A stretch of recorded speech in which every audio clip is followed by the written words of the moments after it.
Number 1 Georgia and number 3 TCU will square off in the College Football Playoff National Championship at SoFi Stadium in Los Angeles on Monday night to decide this season's national championship.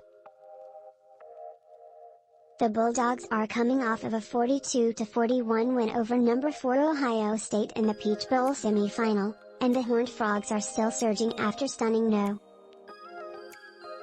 Michigan 51-45 in the Fiesta Bowl semifinal. Georgia is looking to become the first repeat national champions of the CFP era and the first since Alabama accomplished the feat in 2011-12. Led by Heisman Trophy finalist Stetson Bennett IV at quarterback, the Dogs have evolved into one of the most balanced and efficient offenses in the country. The Frogs sent a player to New York as a Heisman finalist as well. Max Duggan, who didn't even start the season as TCU's number 1 signal caller, has emerged into one of the most dynamic players in the country. What should you expect in Los Angeles on Monday night? Let's break down the game and make picks straight up and against the spread. Bulldogs have evolved outside, heading into the playoff. Georgia's list of top pass catchers was incredibly bizarre.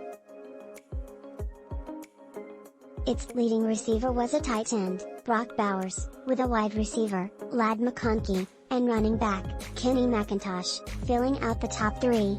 Things became apparent in the Peach Bowl that Bennett has more weapons outside than initially thought.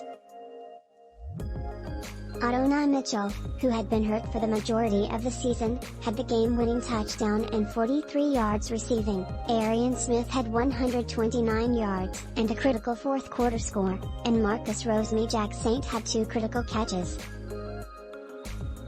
It's enormous that all of these receivers stepped up, especially considering McConkey isn't 100% after suffering a knee injury last month, and the status of monster tight end Darnell Washington is up in the air. We've had a musical chairs, and most people do because people have injuries at wide receiver.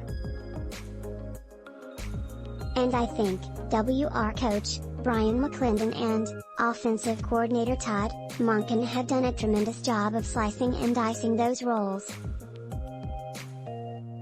TCU's running back watch, star rusher Kendre Miller, who has rumbled for 399 yards and 17 touchdowns this season, left the Fiesta Bowl with a knee injury. His status for the title game is still a mystery. If he can't go, senior Emari Demercado will likely get the first team reps. Demercado rushed for 125 yards on 14 carries and ripped off a critical 69-yarder in the third quarter.